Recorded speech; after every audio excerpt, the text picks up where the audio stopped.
What's up, guys? Welcome back to another video. Today we're going to be ranking the BFA tanks from worst to best, and hopefully by the end of the video you guys will know exactly what you guys want to main next expansion. It's important to know that going into this, guys, I had a few biases towards certain tanks. I'm not a big fan of monks. I'm not a big fan of demon hunters specifically, and maybe that's just because they're more newer than the other tanks, and I've been playing for a very long time in this game. But typically, I've not enjoyed the playstyle of both of those. So hopefully during this, that'll give more weight to what I say. Maybe you'll understand the exact depths of what I'm talking about if I'm ranking or talking about a class that I typically do not like. And if I shine a little bit of a bright light on it, know that that is a very serious bright light, because I'm a very strict person when it comes to demon hunters and monks, and a not so strict person when it comes to warriors and paladins, as far as like how I like and enjoy their playstyles. So just know that there is some bias going into this, and let's start the video. Number 6.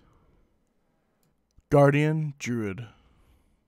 We were hopeful. We were all very hopeful. I think everyone in the Druid community who really like playing Guardian Druid, we're really hoping for something a little bit more nuanced this expansion. But realistically, I know it's hard to believe, but really, realistically, the only thing you're doing in your rotation for the most part is your thrashing and your moonfiring. You have your own mitigation talents, but for the most part, Druids have always been sort of this gigantic ball of meat.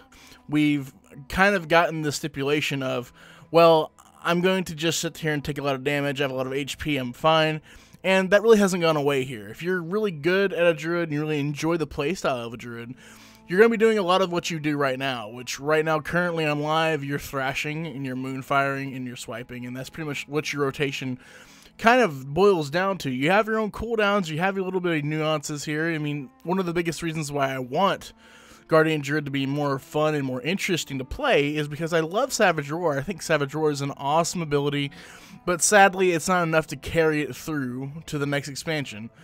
Right now, the playstyle for Bear Druid, basically, it's really good on threat. It's probably one of the best tanks for threat right now. You just dot everything up with the Moonfire, you thrash, you get your 3 stacks of thrash on the target, and all the targets around it, and you have your intimidating shouts that really knock targets down, disorient them. I mean, honestly, the kit for Druid is pretty decent. If you're looking for safe and reliable, definitely roll Guardian Druid. Number 5. Protection Paladin.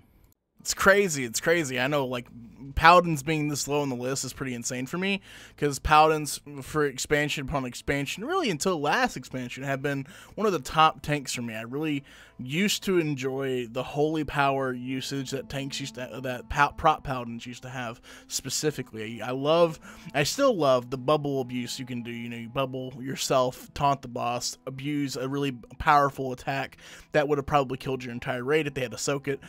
Things like that are still very much so in the Paladin's kit, but the Paladin right now, as it stands, has some very big threat generation problems, and that mostly stems from GCD issues, I believe. That's my personal experience so far with him. I've done a lot of dungeons on the Paladin. I've probably played the Paladin more than I've played any other tank right now, and I really do feel like Paladins suffer in mitigation. They suffer mitigation issues, and that's probably due to low haste. Haste is a very beneficial talent or stat for the tanks. It's really nice to see that a lot of the talents that were in the last expansion return, because I really like certain talents that, you know, like bubbling and being able to taunt everything around you. It's really nice for pulling big packs. A lot of other things kept returning, but, you know, we did lose our Templar's Verdict, our shield, our ability from our ability weapon, and that really did hurt us in the mitigation department. It really does hurt us in general whenever we're on low haste, so it's really hard to give an opinion about Paladins. I'm sure that later on in the expansion, Paladins will have a more forefront appearance in the expansion. They will be a better class overall, but right now, as it stands, Paladins just suffer too much for mitigation. They don't do enough damage. It's really hard to keep threat on most things in dungeons, and I think that's due to the damage output that they put out right now, and that could be fixed with gear, more than likely. If you level up to max level and you do whatever you do and get more gear, I'm sure that gear will fix a lot of these problems. I'm sure more haste will fix a lot of the problems with the Paladin, because they are typically more haste dependent, but I still feel like the playstyle on the Paladin is still kind of a little stale. I still miss the holy power type play from WoD. I feel like Warlords of Draenor was definitely the best expansion for prop paladins. It started off a little bit rocky, but got better towards the end. But besides that, definitely a strong tank. It's still not a bad tank. It's definitely weaker than the Guardian as far as overall mitigation and threat, but it still has really cool nuances like the bubble taunt, like we talked about earlier. It still has those all OP talents, and it still has Ardent Defender, which pretty much stops you from dying. So definitely a tank you should pick up if you've never tried it before. It's a really fun tank for veterans who like to abuse those certain mechanics in fights and really become little special snowflakes during fights and boss progression. So I would definitely recommend this, but it is definitely not one of the best tanks on the list. If you want a strong tank that can abuse certain mechanics, please roll this class. Number 4, Protection Warrior. This one was probably my most fun to play so far, just because I really enjoy the playstyle of Warrior, but also just because the movement abilities are still staying tried and true with this class, and I love just about everything about it. There's really not a whole lot wrong specifically with the Warrior. There's a little bit of issue with just mitigation in general with the Warrior. The Warrior's mitigation's fine. I think that its playstyle is fine, but it does feel a bit watered down compared to what we had last expansion. I love the ability to stack certain abilities in sequence now. We have a lot of different talent changes that make our thunderclaps very crazy. And there's a lot of just overall, for most of the tanks, they can stack a lot of abilities that they couldn't before just because of how the talent rows are set up now. So there is a lot of interesting gameplay to be had with the Warrior. Specifically with the Warrior, I don't have many issues with it. The only problems I really have is that I do have a little bit of a problem dealing damage to take aggro. It's the same issue that the Paladin has, where Consecrate and my Hammer the Righteous with my Paladin didn't work that well. And Thunderclap doesn't work too well to generate threat. Most of the time, the only time I really had very easy aggro or easy ability to gain aggro was typically whenever I'd use Avatar in conjunction with an ability. Then aggro was pretty snap easy. But then again, in my run that you're seeing now, the one that I played and the one that I'm recording is the one where I had a very overpowered character in my group. I also had a very strong hunter in my team, pulling consistently and barraging mobs like crazy and pulling mobs. I feel that if I had a little bit of more time to play the Warrior, I would probably have less of an issue with threat. Although threats seem to be a primary concern right off the bat. So I don't know, that's probably something that can be changed with gear, probably something that can be changed with a little bit of tuning that they need to put into. But definitely the overall concepts, and the reason why this is so high on the list for me is because the playstyle is pretty much almost the same as last expansion, which I'm really happy about. I like the way it played last expansion. And the threat issues aren't really as present. I would say that if I didn't have the people in the group that I have in the group, I would have definitely had less of an issue with threat. Overall, the movement is definitely the biggest plus for this spec, and if you're looking for a big movement class, if you're looking for a class that can do a lot of damage in the end game, if you're looking for something that's typically almost always going to be in a good position no matter what it does, this is a pretty good class to pick. I mean, more than likely at the very beginning of the expansion there's going to be some rough issues with it, but I'm sure that later on in the expansion it's going to pick up to where it usually does almost every expansion. It may have a hard time in the very beginning. It's really hard to tell with how the tuning's going so far, but if it gets tuned properly, more than likely this will be a strong tank in the beginning, and if it stays the way it does, it'll probably have a little bit of issues with threat, but will more than likely have no mitigation problems whatsoever, and obviously the movement's always strong. If you're looking for a strong, easy, and reliable tank, this is definitely one that I will suggest for you. Number 3, Blood Death Knight. The Death Knight. It's almost like it's cheating, to be honest. It feels like it got through the expansion, the Legion expansion, and into the BFA with pretty little to no changes. I mean, there's most of it is just beneficial overall. Most of the complaints I had for the Death Knight were more suited to Legion than this next expansion. So before we get into much, I just want to say that you don't really lose much as a Death Knight. For the most part, the only thing you got to really contend with is the fact that a lot of your abilities are on the GCD now, so it feels a little awkward when you're trying to pop cooldowns for mitigation. It just means you gotta do a little bit more pre-planning when you're figuring out what you want to press less than it was just the spammy, you know, keep your bone shield stacks up and just kind of pop your cooldowns when you pop them. Now it's kind of just going to know when things are going to happen and pop your cooldowns when you need to pop them. The biggest concerns that I had last expansion was the fact that we had Rune Tap and we had Foul Bulwark on the same row, and I felt like it just, a lot of the times I wanted to take Rune Tap, and I felt like I had to take the class ring in order to get Rune Tap, because Foul Bulwark was just so strong later game. After the first initial raid, it just felt like Foul Bulwark was just way too good not to take.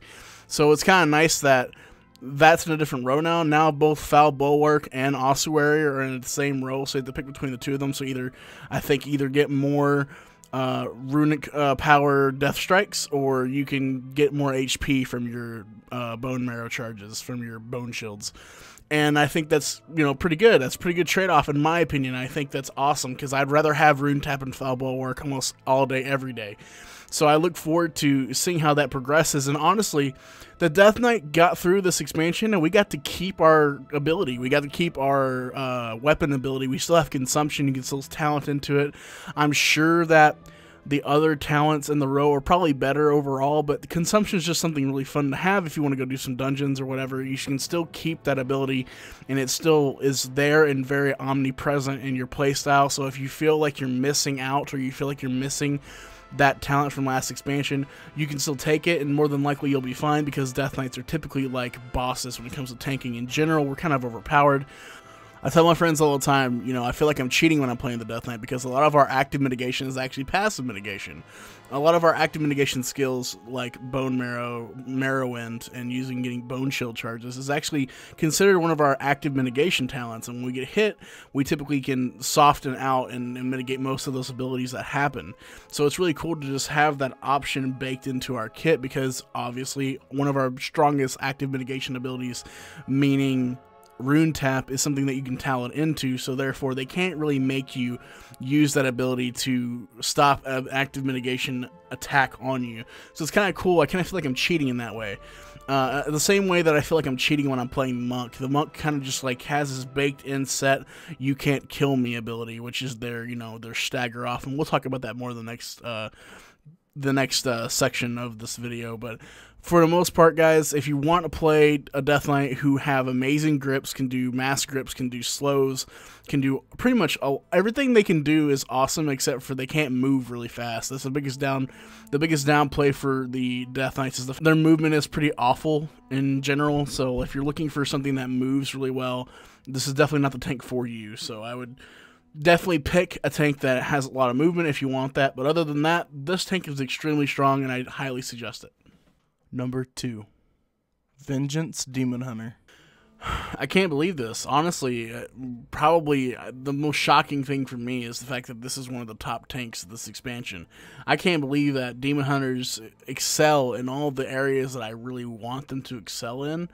The only problem I still have is that I feel like when I'm playing a Demon Hunter, I feel like I'm hitting mobs with a wet noodle. I don't feel like there's any impact to what I'm doing, and that's always been my biggest problem with them, is I don't feel the clang of the shield or the, you know, smack of the mace that I feel with the Paladin and the Warrior. And I don't know what it is about plate classes compared to leather classes, but I just feel a disdain for it at its base. But honest to God, it's probably one of the most well-balanced tanks right now. It doesn't suffer from pretty much any of the stuff I talked about in the other tanks. They're fast, like extremely fast. It's almost like they're a carbon copy of Warrior movement. The AoE ability of it is almost as strong, if not better, than the Druid's ability that we talked about in the very beginning of this video. Really, the only downfall of the Demon Hunter is that rotationally it feels awkward to play, and I think that's more of a personal preference, so I can't really knock it for that. So the only thing keeping it from the top spot is just how I feel playing it, and the playstyle feels very off to me. I don't like the way it plays, I don't like the way it feels, but honestly, the mitigation abilities it has, the overall damage it outputs, the ability to do all these different types of sigils to pull mobs to you, to silence mobs, to AoE mobs, to cower mobs in place.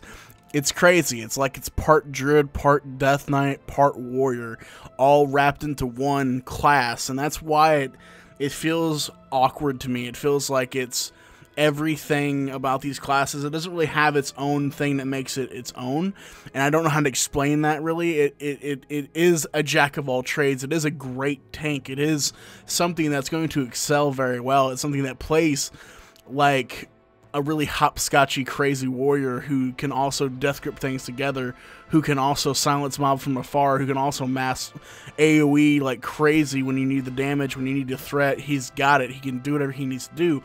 But you know, it's really weird that it feels like it's not its own thing yet. And I think that's just because of how new it is. To me, Demon Hunter falls in that area because of that, but overall, it's a very strong tank, and I highly suggest rolling it, especially if you want to be overpowered next expansion. It's not going to falter. I don't think it's going to falter unless they just completely mess up. This might be the expansion for Demon Hunters, which, you know, last expansion, they were kind of left in the wayside. So it's going to be kind of nice to see them up at the forefront, let them get their moment of shine, and hopefully in the expansions to come, they get a little bit more iteration, a little bit more change. Hopefully some revamps happen to make it to where I like it more. Personally, not a big fan. Big fan of the movement ability, big fan of the AoE, big fan of the utility that they bring, but I don't like the playstyle. If you're looking for a strong all-around tank, this is definitely what I'd choose. Number 1, Brewmaster Monk.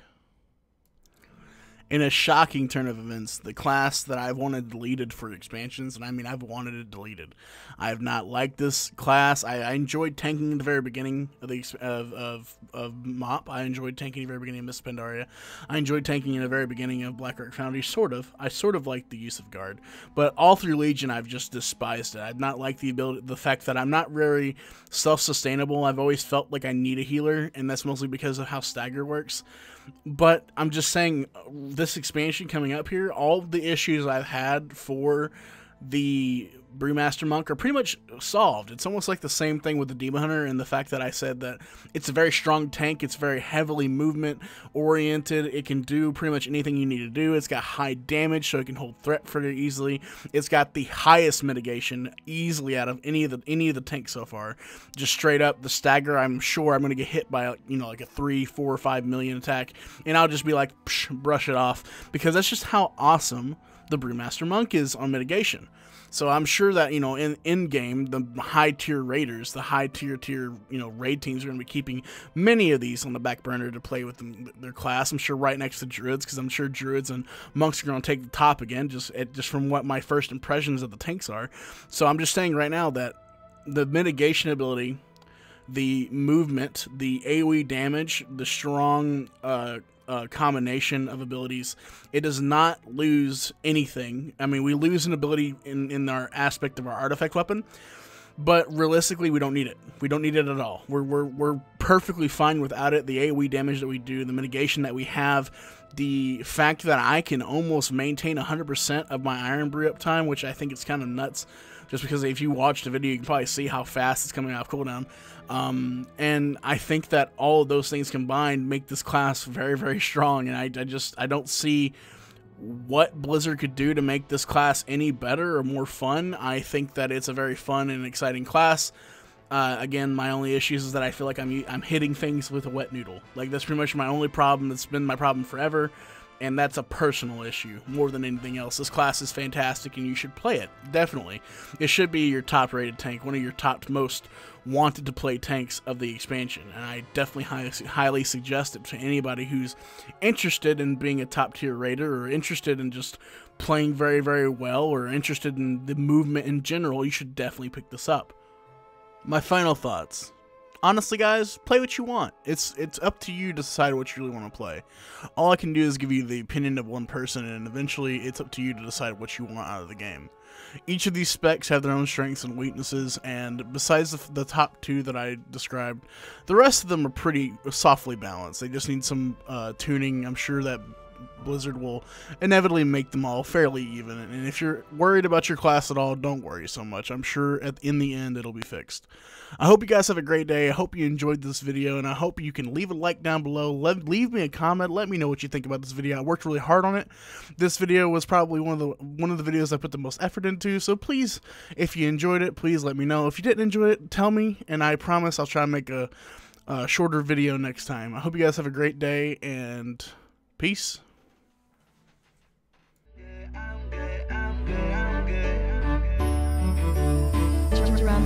no hero, so